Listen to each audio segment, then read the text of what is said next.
Aujourd'hui, on va parler de budget et fiabilité. Vous êtes tenté par une caméra à 90 euros, un micro à 20 euros ou un dongle HDMI à 15 euros? On l'a tous fait, et c'est vrai, au début ça fonctionne. Mais rapidement, le rêve peut se transformer en galère technique. Images bruitées, son médiocre, latence, compatibilité douteuse. Ce que j'ai appris avec l'expérience, c'est que le matériel pas cher fonctionne, jusqu'à ce qu'il ne fonctionne plus.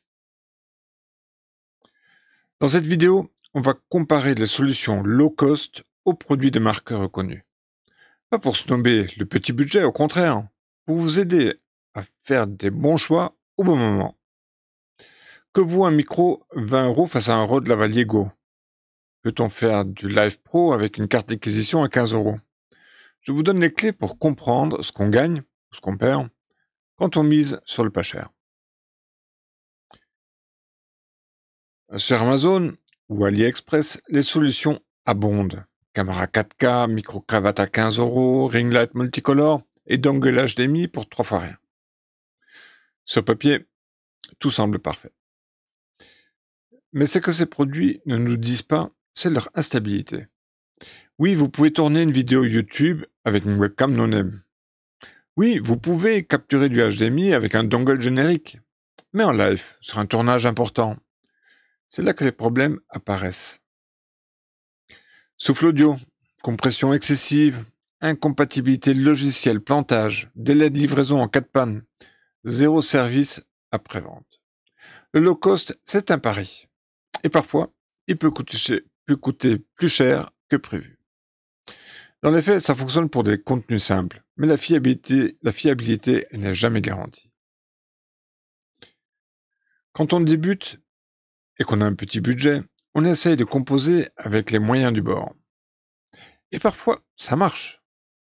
J'ai vu des mini-studios très créatifs basés sur du matériel abordable. J'en avais moi-même un tel studio au début 2017, au début, c'était franchement Stéphane.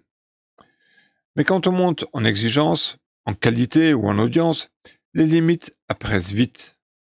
Bricoler une régie avec du matériel non-name, c'est accepter que tout peut flancher au dernier moment. Or, la production vidéo, c'est avant tout une question de stabilité. Le bon matériel, c'est celui qu'on oublie quand on tourne. Si vous passez plus de temps à débugger votre équipement qu'à penser à votre contenu, ce n'est pas économique. C'est énergivore. L'expérience montre qu'à partir d'un certain niveau, bricoler devient une perte de temps.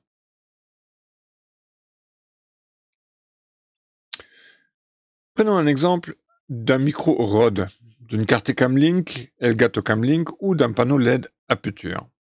Oui, c'est plus cher, mais c'est pensé pour durer, pour être mis à jour et pour s'intégrer dans les workflows pro. En production, ce que l'on cherche, c'est la fiabilité. Le micro fonctionne toujours. L'image reste propre même après 3 heures de live. La compatibilité avec Zoom, vMix ou OBS est assurée. Et en cas de problème, on a un support technique. Ces produits sont faits pour tenir dans la durée. C'est là qu'ils deviennent rentables. On les achète une fois, on les revend parfois, mais surtout on les utilise sans stress. Et ça, c'est une vraie valeur. Acheter un produit de marque, ce n'est pas juste acheter un logo. C'est acheter un écosystème. Celui d'un fabricant qui pense à votre workflow de A à Z. Compatibilité, ergonomie, mise à jour logiciel, documentation claire, accessoires compatibles. Tout est là pour faciliter la vie du créateur de contenu, de l'intervenant en entreprise ou du réalisateur en live. Et puis, il y a le détail qui change tout, le support. En cas de bug ou de question, on peut contacter quelqu'un.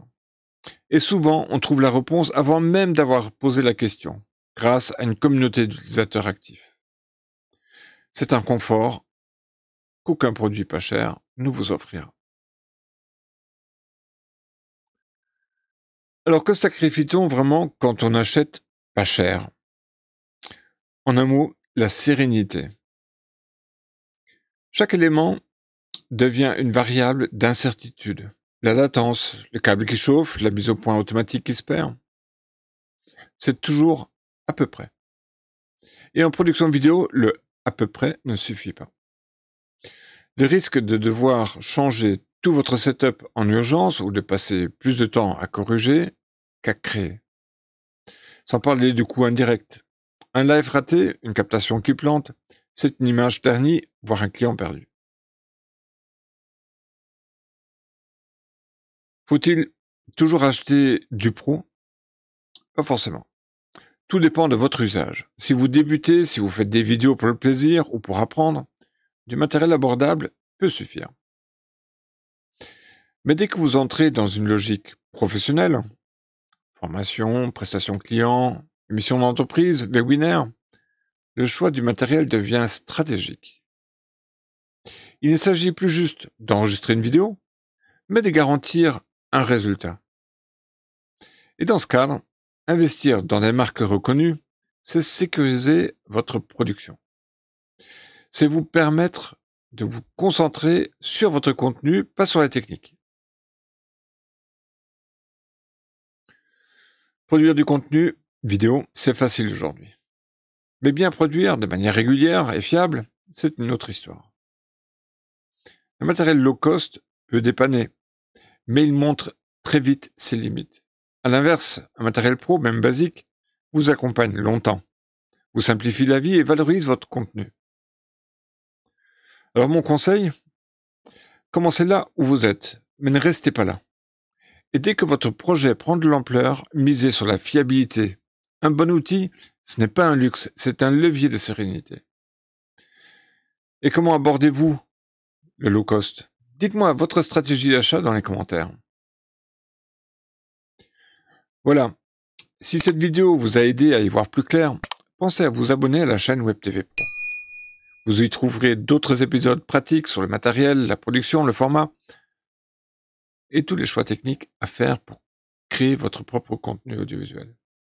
Et pour aller plus loin, je vous invite à découvrir mes webinaires ou visiter le blog wineborg.fr. Je vous dis à très vite.